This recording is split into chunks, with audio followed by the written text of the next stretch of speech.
A paz do Senhor, meus irmãos, todos bem, todos felizes? Aqui é o professor Tiago Nascimento, chegando com mais uma pré-aula do nosso segmento Mádio EBD. Hoje chegamos à lição de número 8, que traz como título Protegendo o seu dinheiro. Para você que tem acompanhado aqui as nossas pré-aulas, tem visto então que o nosso tema nesse trimestre é o livro de Provérbios. E agora a gente chega dentro do nosso estudo, que até então foi uma sequência, né? Haviam vários temas aqui com várias perícopes, vários capítulos, né, que eram agrupados por tema. Agora nós chegamos à segunda sessão do livro de Provérbios, a partir desta semana, onde começa a ser uma série de aforismos, uma série de versículos que eles não têm muita conexão, o primeiro com o próximo, com o terceiro e assim sucessivamente. Então nós vamos ver que esta segunda sessão do livro de Provérbios, ela começa agora no capítulo 10 e ela se estende até o capítulo 22. Então a partir desta lição 8 você vai observar isso, que são lições temáticas que vão abordar algum tema e dentro destes capítulos todos, esses temas serão trabalhados, então vários versículos de Provérbios serão estudados em cada uma das aulas. E o tema de hoje, então, é a questão do dinheiro, a questão dos bens, a questão do relacionamento que o jovem, que o cristão precisa ter com as finanças. Nosso texto principal está em Provérbios capítulo 21 e versículo 20. Tesouro desejável e azeite há na casa do sábio, mas o homem insensato o devora. E o resumo da lição: protegemos o nosso dinheiro quando praticamos as virtudes da generosidade e da prudência. É importante observar aqui já no início desta pré-aula, professor, que quando você for aí lecionar a sua aula, você não estará fazendo uma aula de educação financeira.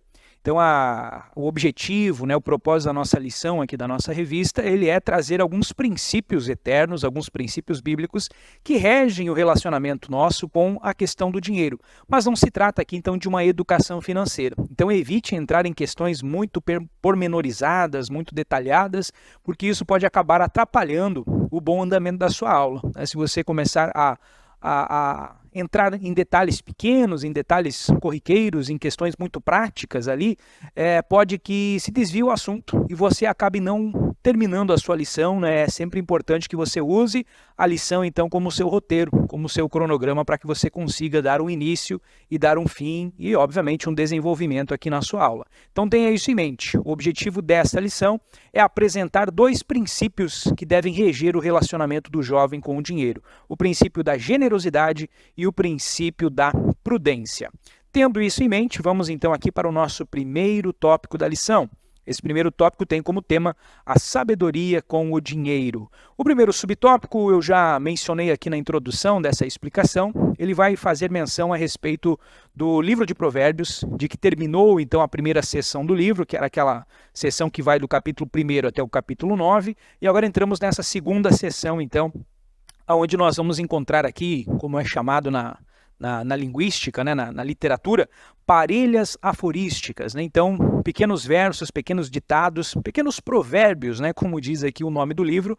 Então, esses ditados, eles formam aqui como se fosse um mosaico, né? Então, não há um tema definido em cada um dos capítulos, por isso que o autor da lição aqui, ele foi pensando diversos provérbios que estão nesta segunda sessão do livro. É interessante que você faça no início da aula a leitura desses provérbios, capítulo 11, capítulo 13, 17, 21 e 22, que é o texto sugerido aqui na lição, porque eles vão dar a base, então, para aquilo que vai ser abordado por você aí na sua aula. Então, é muito importante o cuidado com a questão da leitura, né, do texto bíblico aí no início da sua aula.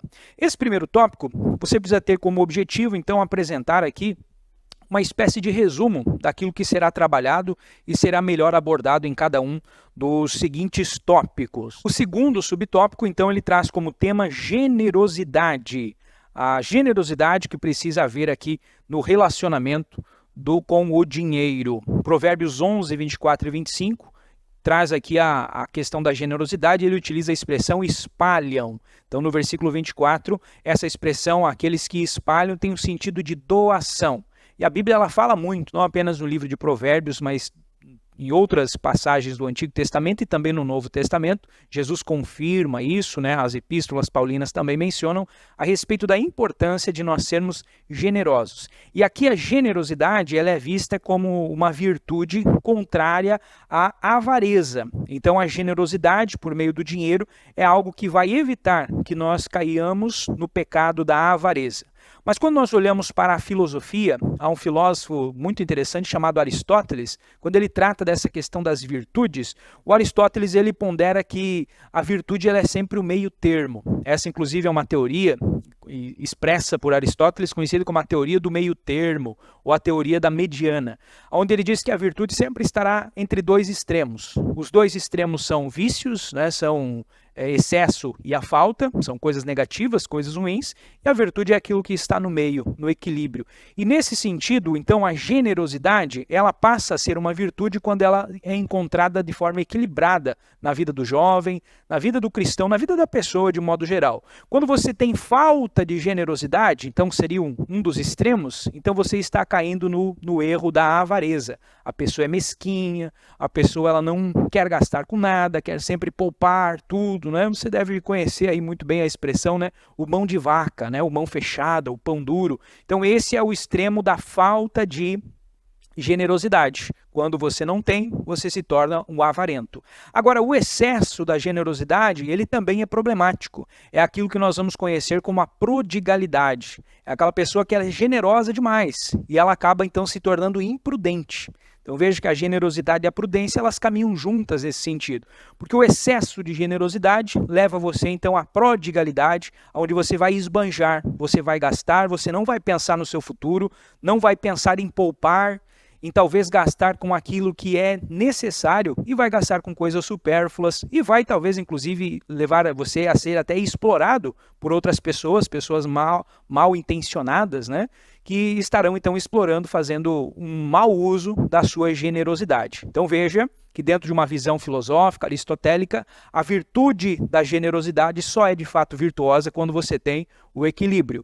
E isso em nada contradiz as escrituras. Quando nós olhamos para as escrituras, ela sempre preza muito a questão da temperança, daquilo que é o equilíbrio, né? Uma vida equilibrada é o grande ideal aqui de uma ética cristã. Então, dentro desse segundo tópico, é importante você destacar essas questões, desse contraste entre a avareza e a generosidade. E um versículo que é citado aqui na lição, em que você pode fazer, inclusive, a leitura dele, para que haja uma conversa, né, uma reflexão a respeito dele no Novo Testamento, para confirmar o livro de Provérbios, é Lucas 6:38, quando Jesus está mencionando, né, dai e ser-vos-á dado, quer dizer, vocês vão doar e vocês também serão alvos de doações, vocês serão generosos e vocês também serão alvos da generosidade dos demais. Boa medida, recalcada, sacudida e transbordante. Então veja, a doação ela é feita e a doação ela é recebida. Então isso é um princípio bíblico que está no livro de Provérbios e que Jesus o confirma aqui nessa passagem de Lucas 6:38. Agora, qual a importância de nós sermos generosos, segundo aqui o nosso segundo subtópico? Porque a generosidade ela evita que a gente caia então nesses exageros e nesses excessos, né? No excesso e na falta, né? Nesses dois extremos aí. Então é a armadilha, inclusive, da dissimulação. Quando a pessoa ela tem uma certa quantidade de dinheiro, mas ela quer aparentar mais do que ela tem. Então ela vai para o exagero do gasto, talvez ela vai comprar coisas as quais ela não precisa. Inclusive é um famoso ditado isso, né? Que é você gastar comprar aquilo que você não precisa, com o dinheiro que você não tem, para impressionar pessoas que não são as pessoas do seu convívio. Então para impressionar pessoas estranhas, né? Isso é o que o comentarista chama aqui de uma armadilha da dissimulação. É algo que dentro da faixa etária para a qual nós lecionamos, aqui os jovens, é algo que sempre é uma armadilha que atrai muito a atenção deles. Muitos acabam caindo nessa. Quem não conhece aí um jovem que financia um aparelho celular novo, né? Porque é o aparelho que está na moda, é o aparelho que todo mundo está usando, é de uma marca conhecida, de uma marca famosa, e aí ele vai pagar 30 prestações ali para ter aquele aparelho, sendo que ele poderia muito bem continuar com o aparelho que ele já tinha ou comprar um aparelho de um valor inferior, né? Mas nessa questão da armadilha da dissimulação, das aparências, dessa questão da imagem que se preza tanto hoje nessa geração pós-moderna, ele acaba caindo então nesse excesso. Então, nesse sentido, a generosidade ela vai fazer com que a gente evite esses excessos, esses exageros, que a gente evite cair na armadilha da dissimulação. E aqui você pode, inclusive, comentar com seus jovens que não há mal nenhum em a pessoa consumir bens, a pessoa fazer compras, até mesmo financiamentos, né? Como eu brinquei aqui a questão do celular. Então tudo isso ele precisa ser utilizado apenas com prudência, com a moderação. E a generosidade, então, ela nos treina, né? Ela nos habilita a desenvolver essas virtudes e aí a gente acaba não caindo então nesses erros. Por isso a importância então da generosidade. E esse subtópico termina, inclusive, mencionando que a nossa generosidade precisa começar em Deus. É o que está lá em Provérbios 3:9. Honra o Senhor com a tua fazenda, com as primícias de toda a tua renda, e se encherão os teus celeiros abundantemente e transbordarão de mosto os teus lagares. A gente vai ver aqui no segundo tópico mais detalhes a respeito da generosidade, mas a generosidade ela precisa começar em Deus. Então, ensinar a tirar o dízimo, tirar as ofertas, né? Já no início, ao receber o teu salário, você não imaginar que você tem 100% dele, mas você lembrar que você tem apenas 90%. E você precisa adequar o seu padrão de vida dentro daquele 90% que você recebe. Isso vai evitar uma série de problemas futuros. O problema muitas vezes é que nós queremos, dentro da armadilha da dissimulação, ostentar um padrão de vida que talvez precisaria de 200% do nosso salário. E aí isso se torna inviável. E aí que começa, inclusive, essa questão até do não dizimar, do não ofertar, porque vai faltar. E realmente vai faltar, porque a pessoa não está vivendo a vida dentro do seu padrão de vida, né? E aí certamente vai ter problemas futuros, tanto no lado financeiro como também no lado espiritual, no lado do dízimo e da oferta. O terceiro subtópico deste primeiro tópico, desse tópico introdutório, então ele faz uma introdução aqui a respeito da importância da prudência com o dinheiro. Aparentemente são duas virtudes que dialogam, né? A prudência e a generosidade. Como eu mencionei, a generosidade sem prudência ela pode acabar levando você ao exagero desse altruísmo, né? A essa prodigalidade, e isso não vai ser positivo também. Então é importante ter a prudência. E dentro dessa visão da prudência como uma virtude, dentro daquilo que Aristóteles dizia, a prudência ela também precisa ser equilibrada. A pessoa muito prudente, ou no caso assim, no excesso de prudência, ela se torna uma pessoa astuta. Então a astúcia seria, dentro da visão aristotélica, o excesso da prudência. A pessoa que está sempre planejando tudo, que é prudente demais, e essa pessoa muitas vezes não vai querer ter prejuízo algum com coisa alguma, e vai ser então, no excesso de prudência, uma ausência de generosidade. Então note como as duas virtudes precisam caminhar juntas. E a falta de prudência é a imprudência, né? É a pessoa então que vai se meter em confusões, que vai se meter em armadilhas. Então a prudência é a virtude que está no meio, entre esses dois extremos, entre a astúcia e a imprudência. E é algo que nós precisamos então desenvolver também na nossa vida. Entre os pontos aqui desse terceiro subtópico, que serão melhor abordados lá no terceiro tópico, estão o fato de servir como fiador, o fato de se envolver em subornos, tanto recebendo como pagando o suborno, a questão do planejamento, a poupança, que é necessário criar esse hábito, né, de poupar, de reservar uma parte do salário para as emergências, né, um fundo de emergência, e por fim o cuidado que precisa haver com os empréstimos, com financiamento, com cartão de crédito. Então são 4 pontos aqui que vão ser explorados então ali no tópico final, o tópico 3. Então esse, meus irmãos, é o primeiro tópico da lição, um tópico introdutório, um tópico que vai mostrar de forma delineada, de forma não muito detalhada, o que vai ser melhor aprofundado no segundo e no terceiro tópico. E vai aqui um aviso, um alerta para você, professor, que você faça esse primeiro tópico, então, de uma forma de fato resumida. Porque se você se aprofundar demais nesse primeiro tópico, você vai acabar depois se tornando redundante. Você vai ver que nos tópicos 2 e 3 vai ser aprofundado, né, tudo aquilo que foi abordado nesse tópico inicial. Então é necessário você ter esse cuidado, né, para evitar aí que a sua aula acabe se perdendo, né? Seja no excesso ou na falta, né? Então, tome cuidado, né? Faça aí um bom esboço, um bom planejamento da sua aula. Você está vendo esse vídeo talvez aí no início da sua preparação, né? Então é importante nessa lição você ter aí um esboço bem definido para que você saiba exatamente o que abordar no primeiro tópico e o que deixar para aprofundar no segundo tópico. E esse segundo tópico, então, traz como tema a generosidade como proteção para o dinheiro. Ela também está dividida aqui em 3 subtópicos. O primeiro aprofunda, então, essa questão da virtude. Eu já mencionei ali no tópico inicial a respeito de Aristóteles, né, como ele via essa questão da virtude.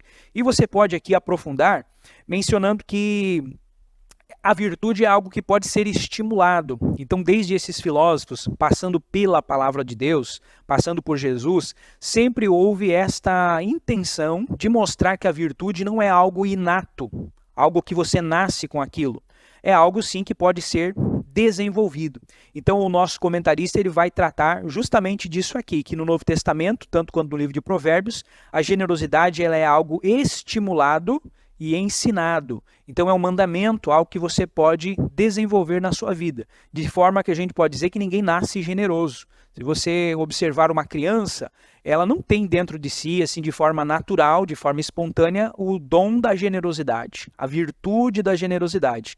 Basta ver que se você colocar crianças pequenas ali para brincarem juntas, uma vai querer pegar o brinquedo, a outra não vai querer deixar, né? Então isso é algo natural, essa questão egoísta do ser humano. Então a generosidade é algo que precisa ser ensinado.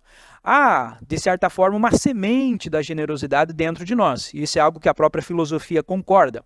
Quando você olha, por exemplo, para Tomás de Aquino, que foi um grande filósofo da Idade Média, também um estudioso, né, um teólogo, ele vai mencionar, vai fazer uma distinção entre as virtudes naturais e as virtudes teologais. Então, para ele, algumas dessas virtudes estão na própria essência do ser humano, porque tudo que é bom provém de Deus, né? E nós fomos criados por Deus. Então, enquanto criaturas, nós temos dentro de nós como se fosse a semente da bondade, a semente da generosidade.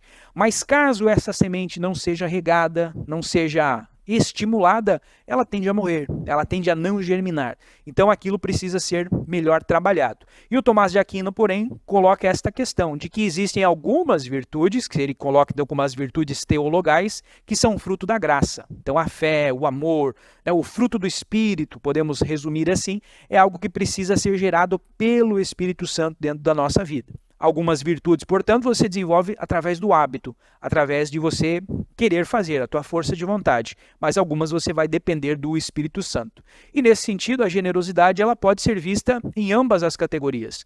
Porque é visto que uma pessoa que não é cristã, que não aceitou a Jesus, que não tem a vida transformada, ela consegue ser generosa. O próprio Jesus menciona isso, né? Vós, sendo mal, sabei dar coisas boas aos vossos filhos. Então, o que Jesus está dizendo? A bondade, a generosidade, principalmente para aqueles que são do seu entorno, da sua família, é algo natural, né? Qualquer pessoa pode desenvolver. Agora, o cristianismo vai trazer um novo nível. Aí é onde Jesus coloca a questão de você dar a vida pelo seu irmão, dar a vida por algum estranho, né? Como a Bíblia vai mencionar. E aí já é um pouco mais, é um grau acima, né? Um degrau acima. E aí é uma virtude, então, que tem que ser a ação do Espírito Santo na nossa vida. Mas, num certo sentido, então, todos nós podemos ser generosos. E todos nós precisamos, porém, para isso ser estimulados. E nesse sentido, se você for analisar, aquilo que Provérbios 3:9 menciona, né? Da generosidade com a obra de Deus, que é o tema do nosso segundo subtópico aqui, é uma boa forma de desenvolver esse hábito. Então, se você pegar o seu salário, 100% dele, e aí você tira aquele 10%, reserva ele para o dízimo, para a oferta, né, para o bom andamento da obra do Senhor, então você já está começando a desenvolver um hábito de generosidade. Talvez as primeiras vezes, pense uma pessoa que veio lá do mundo, que não tem esse hábito ainda. Então, talvez as primeiras vezes ele vai ficar assim pensando, mas estou dando dinheiro aqui que era para ser meu, né? Mas conforme ele vai fazendo aquilo, vai se tornando um hábito, vai se criando ali uma ética, né? Um ethos, um modo de ser, como diriam os filósofos. Agora, a partir do momento que aquilo se torna um hábito, já vai ficar mais fácil, inclusive até para ele ter essa questão de poupar, da reserva de emergência e tudo mais. Agora, o que se espera desse novo convertido? Que aos poucos o Espírito Santo vai trabalhando na vida dele, a busca na palavra de Deus, tudo aquilo vai mostrando a ele essa necessidade. Então veja, começa como um hábito, algo mecânico, automático, mas aos poucos ele vai se transformando em algo como uma virtude teologal, uma virtude espiritual. E a generosidade, então, começa a brotar. Daqui a pouco ele está indo além do 10%, daqui a pouco ele está ofertando muito mais do que aquilo que seria, então, o mínimo necessário ali. Mas o 10%, então, fica como algo importante para criar esse hábito. Embora tudo provém de Deus, né? Somos apenas mordomos, né? 100% é dele. Então, nesse sentido, há esta conotação aqui no segundo tópico da generosidade com a obra de Deus. Um texto muito interessante para você trabalhar este segundo tópico da generosidade como proteção está em 2 Coríntios, capítulo 9, do versículo 6 até o 11. Vou ler aqui na tradução da NVI. Lembre-se, aquele que semeia pouco, pouco também colherá. Aquele que semeia com fartura, também colherá com fartura. Cada um dê conforme determinou em seu coração, não com pesar ou por obrigação, pois Deus ama quem dá com alegria. Então, isso é aquilo que nós mencionamos. Inicia-se como um hábito. O hábito talvez vai ser por obrigação, mas aos poucos você vai desenvolver a alegria naquilo, você vai entender o princípio por trás daquilo, você vai se tornar uma pessoa generosa. E aí você vai começar a doar com alegria, e Deus ama quem dá com alegria. Versículo 8. Deus é poderoso para fazer que lhe seja acrescentada toda a graça, para que em todas as coisas, em todo o tempo, tendo tudo o que é necessário, vocês transbordem toda boa obra. Como está escrito, distribuiu, deu os seus bens aos necessitados, a sua justiça dura para sempre. Aquele que supre semente ao que semeia, e o pão ao que come, também lhe suprirá e multiplicará a semente e fará crescer os frutos da sua justiça. Vocês serão enriquecidos de todas as formas. Olha que promessa gloriosa, né? Todas as formas, na forma material, na forma espiritual, na forma física, né? As bênçãos do Senhor serão de todas as formas. Mas há um propósito nessa riqueza, nessa bênção, nessa prosperidade, para que possam ser generosos em qualquer ocasião.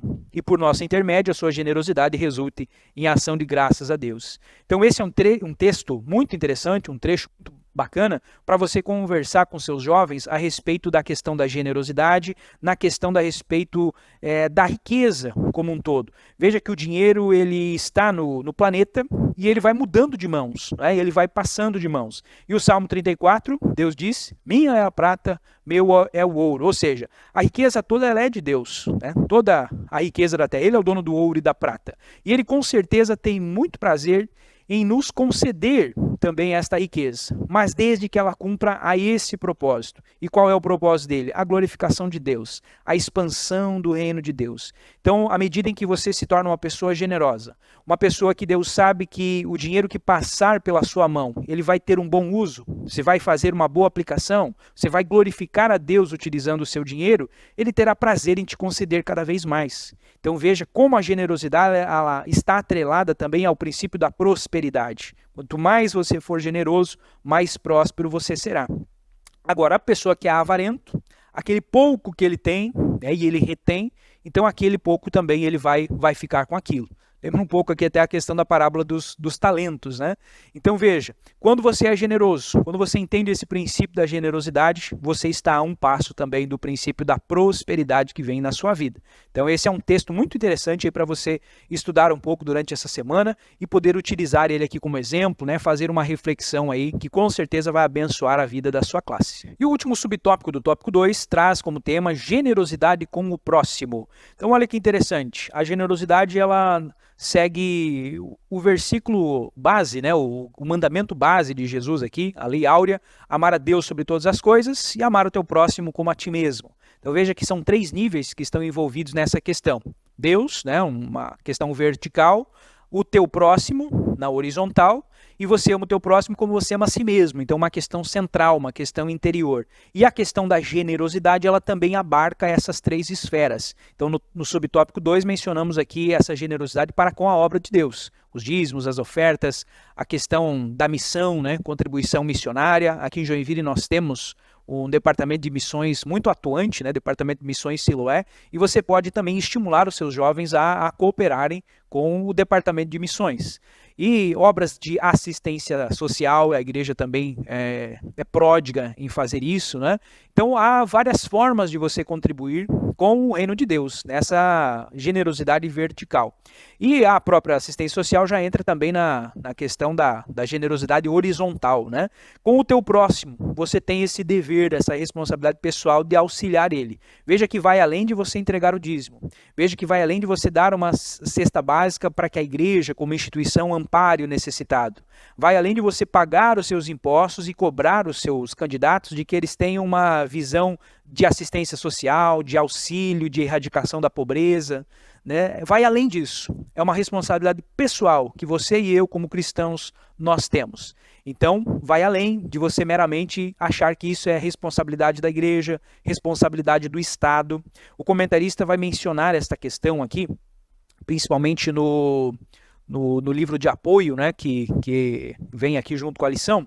Então ele vai mencionar essa questão de que hoje nós vivemos num Estado que podemos até chamar ele de paternalista, né, onde o Estado tem funções aí de suprir as necessidades de todas as pessoas. E isso levou as pessoas, de modo geral, a esquecer a caridade, a esquecer o fato de que nós também devemos ajudar. Então o Estado ele tem sim responsabilidade, ele tem sim obrigação, os impostos também servem para isso, para dar essa assistência para as pessoas. Mas o Estado ele trabalha numa coletividade.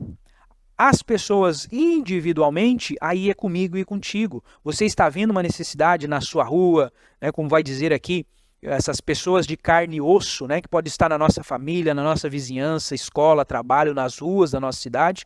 Então é a nossa responsabilidade. Deus nos permite ver essas pessoas, Deus nos permite essas pessoas chegarem até nós para que nós resolvamos os problemas dessas pessoas.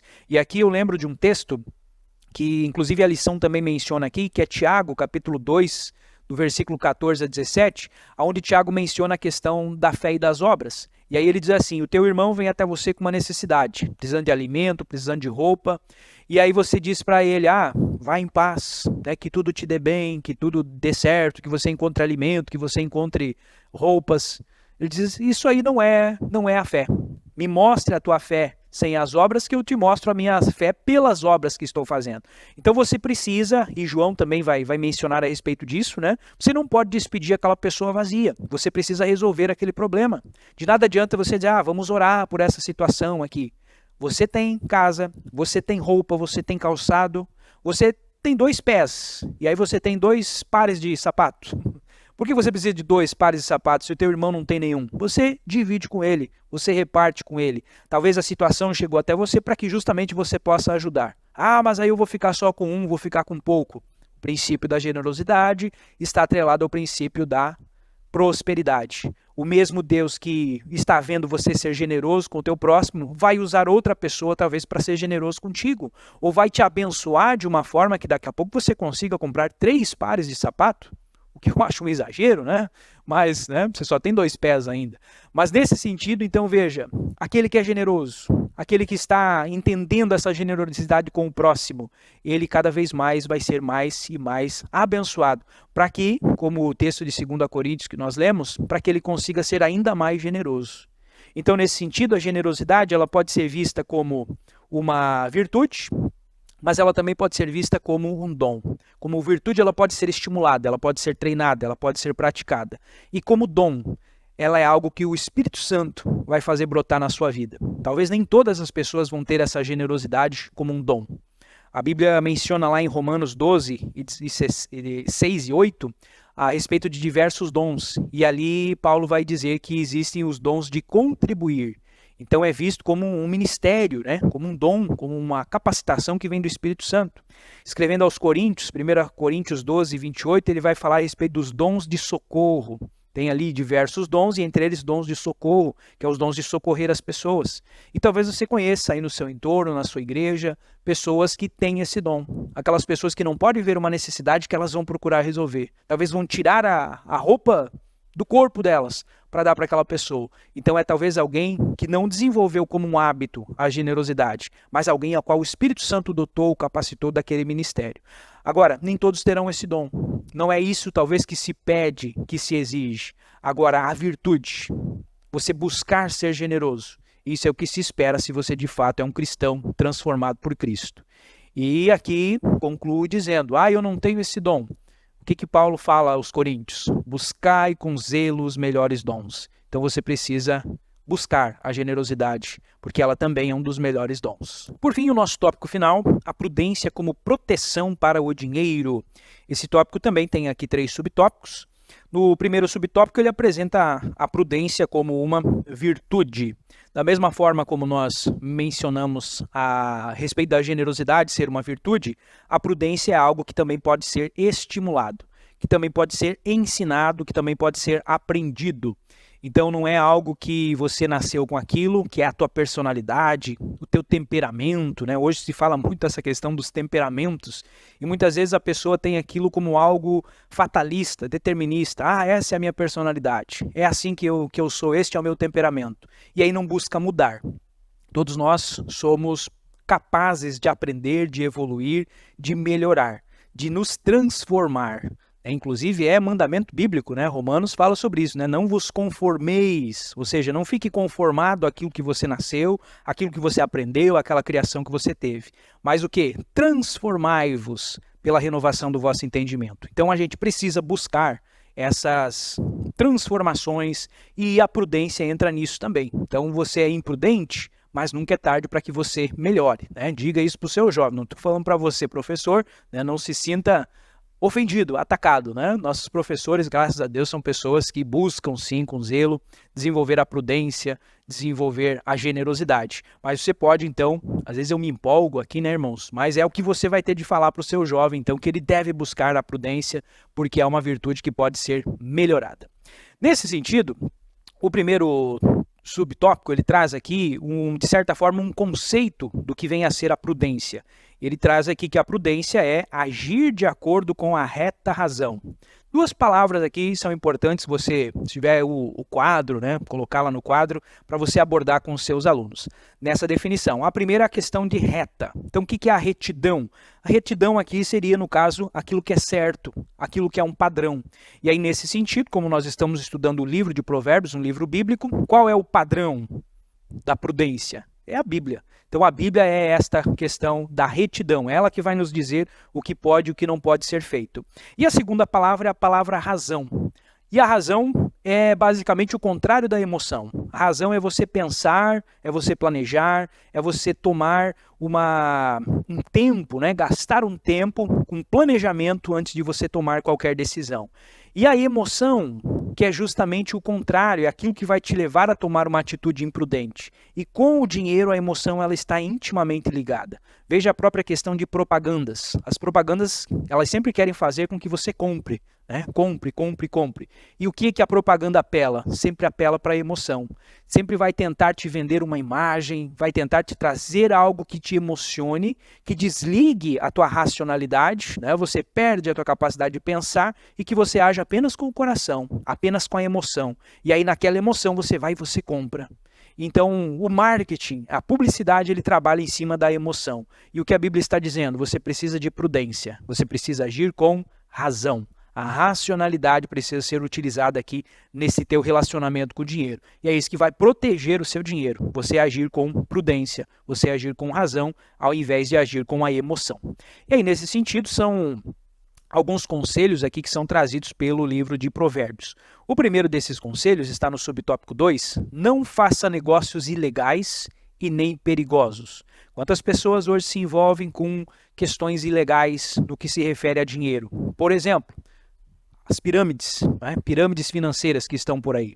Outro exemplo, as apostas. Olha a polêmica que está no Brasil aí nos últimos dias a respeito das bets, né? Das apostas esportivas. Então tudo isso é um dinheiro que ele não é muito bem legalizado, que ele não é um dinheiro assim, ele é um dinheiro escuso, né? Ele vem assim de uma forma que nós não sabemos exatamente aonde ele foi colocado, se tem lavagem de dinheiro nesse meio ou não. Então dessas coisas nós precisamos então nos afastar.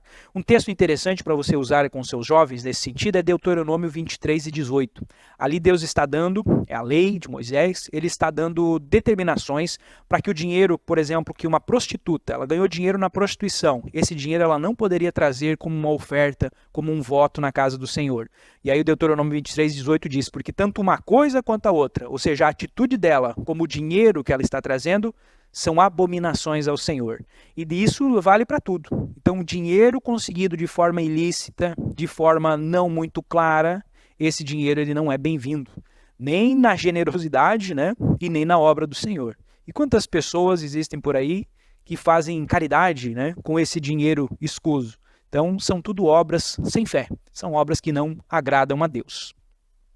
Então, nesse contexto aqui do segundo subtópico, esses negócios ilegais ou perigosos muitas vezes estão levando essas pessoas à justiça, né? Vão levar elas a ter problema. Mas não é apenas por medo que você deve evitar esse tipo de situação, mas sim porque você precisa ter temor ao Senhor. Provérbios 1:7 fala isso, né, que o princípio da sabedoria é o temor ao Senhor. Então, você teme a Deus, então você não vai se envolver com isso. E segundo ponto, por uma questão de respeito ao teu próximo, esse tipo de negócio aqui, geralmente alguém vai ficar prejudicado, né? Então, para você ganhar, alguém vai ter de perder. Então, em respeito ao próximo, você não se envolve com esse tipo de coisa. E o terceiro ponto, uma questão moral, uma questão ética. Então, mais uma vez, aqueles 3 esferas.